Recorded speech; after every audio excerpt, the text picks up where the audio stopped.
Hello everybody and welcome back to Swati Gupta chartered accountant. अगर आप एक अकाउंटेंट हो और इंटरेस्टेड हो नई नई तरीके की अकाउंटिंग सीखने में, प्रैक्टिकल लाइफ के एग्जांपल्स देखने के लिए, तो ये वीडियो आपके लिए। आज हम समझेंगे कि अगर कोई सब्सक्रिप्शन मॉडल पर अपना बिजनेस चला रहा है तो वो अपनी अकाउंटिंग कैसे करता है। एग्जाम्पल के लिए अगर समझना चाहें तो जैसे नेटफ्लिक्स, हॉटस्टार, लिंक्डइन का प्रीमियम, ऑलराइट, कोई एयरटेल का रिचार्ज, ये सब कुछ सब्सक्रिप्शन मॉडल पर है। आप क्या करते हो, हर महीने का अमाउंट पे करते हो या फिर हर क्वार्टरली रिचार्ज करते हो, करेक्ट, या फिर 12 महीने का एनुअल पेमेंट कर देते हो, एग्जाम्पल अमेजॉन प्राइम का। क्वेश्चन है सेलर इसकी अकाउंटिंग कैसे करे। ऑलराइट, एक एग्जाम्पल लेते हैं। मान लो आपने हॉटस्टार का सब्सक्रिप्शन ले लिया या फिर आपने अमेजॉन प्राइम का सब्सक्रिप्शन ले लिया। मैं एक रफ फिगर ले रही हूँ। मान लो आपने 3 मंथ्स का रिचार्ज कर लिया, 3 मंथ्स का रिचार्ज किया, example you paid ₹600। Alright, so जो सेलर है, in books of seller, in books of seller, वो पूरा रेवेन्यू आज की आज रिकॉर्ड नहीं कर सकता। वो पूरा रेवेन्यू आज की आज रिकॉर्ड नहीं कर सकता। इंस्टेड IFRS 15 कहता है जैसे जैसे परफॉर्मेंस ऑब्लिगेशन कंप्लीट होगा वैसे वैसे रेवेन्यू रिकॉर्ड किया जाएगा। मतलब अभी के लिए तो ये सारा का सारा अमाउंट एडवांस में जाएगा।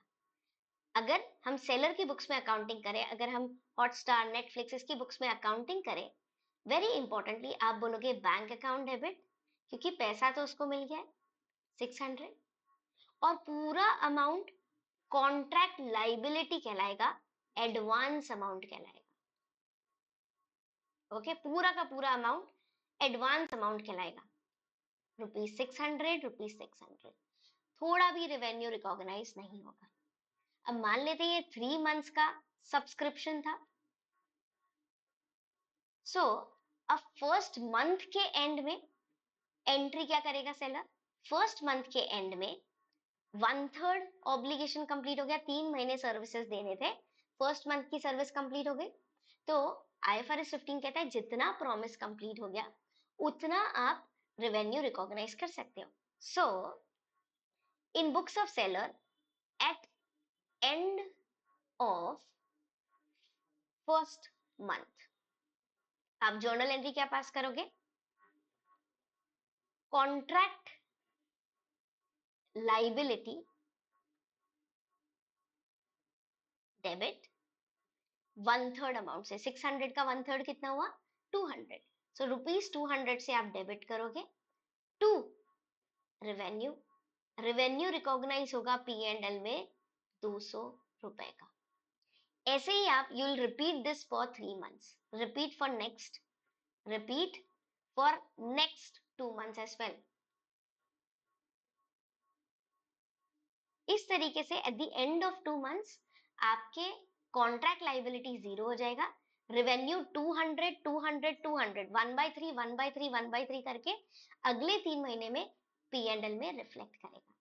कॉन्ट्रैक्ट लाइबिलिटी हमेशा उस अमाउंट को रिप्रेजेंट करता है जो एडवांस की तरह रिसीव हो गया। यहाँ पर आप इन सिंपल वर्ड्स बोल सकते हो, this is the amount received but not earned by company.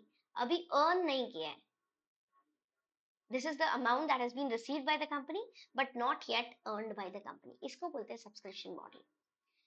हमारे जो कोर्सेज होते हैं वो भी सब्सक्रिप्शन मॉडल पर ही चलते हैं। एग्जाम्पल हम 12 मंथ्स का आई वुड से वैलिडिटी देते हैं या 15 मंथ्स का, depending upon the course to course.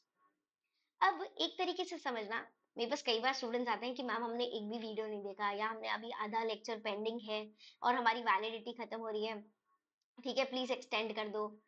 It's not possible. Alright, subscription model ऐसे ही चलता है। क्या आप नेटफ्लिक्स को जाकर बोल सकते हो कि यार मैंने तो इस महीने एक भी मूवी नहीं देखी, मैंने तो इस महीने एक भी एपिसोड नहीं देखा, प्लीज इस बार के पैसे रिफंड कर दो।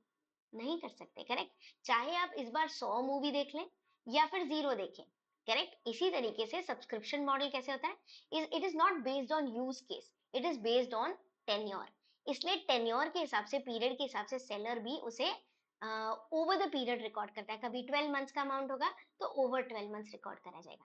वेरी इंपॉर्टेंटली हर एक मंथ डिस्टिंक्ट कहलाता है। Each month is treated as is treated as distinct performance obligation. पूरा लिख देती हूँ मैं आपके रेफरेंस के लिए, परफॉर्मेंस ऑब्लिगेशन अलग से गिना जाता है। डिस्टिंक्ट मतलब इंडिपेंडेंट, डिस्टिंक्ट गिना जाएगा हर एक परफॉर्मेंस ऑब्लिगेशन। ओके, हर महीना मतलब 3 महीने, तो अब बोलोगे एक तरीके से तीनों महीने इंडिपेंडेंट है। मान लो आपने कोई एनुअल मेंटेनेंस कॉन्ट्रैक्ट ले लिया 3 इयर्स का। मैं बहुत बार एग्जांपल देती हूँ, एक्वागार्ड, कोई आपके पास वाटर प्योरीफायर है तो आप 3 साल का उसका वारंटी ले लेते हो, गारंटी ले लेते हो, करेक्ट। आप उसका 3 साल का एग्जाम्पल या 5 साल का आप उसका एनुअल मेंटेनेंस कॉन्ट्रैक्ट ले लेते हो। तो वहां पर रेवेन्यू कंपनी 1 साल में रिकॉर्ड नहीं करती, over 3 year period, over 5 year period systematic तरीके से रिकॉर्ड करती है। और जब तक की अमाउंट रेवेन्यू में रिकॉर्ड नहीं किया है वो कॉन्ट्रैक्ट लाइबिलिटी में होल्ड करती है। अगर बैलेंस शीट में आज के बाद में कभी भी कॉन्ट्रैक्ट लाइबिलिटी दिख जाए, तभी की तभी समझ जाना कि कुछ नहीं, ये तो एडवांस अमाउंट है, ये तो एडवांस अमाउंट है। आई होप इससे आपको क्लैरिटी मिलेगी। मुझे कमेंट करके जरूर से बताना, क्या आप नेटफ्लिक्स को ऐसे बोल सकते हो कि मैंने इस महीने एक भी मूवी नहीं देखी, प्लीज मुझे रिफंड कर दो या फिर मेरा एक्सटेंशन दे दो? क्या आप बोल सकते हो? कमेंट करके बताना। अगर वीडियो अच्छा लगा तो लाइक करना, शेयर करना, सब्सक्राइब करना फ्री है, कर लेना। ऐसे ही बहुत सारे प्रैक्टिकल लाइफ के एग्जाम्पल्स हम आगे की वीडियो में डिस्कस करेंगे। उम्मीद है पसंद आया होगा। See you in next video. Till then take care, be safe, stay safe.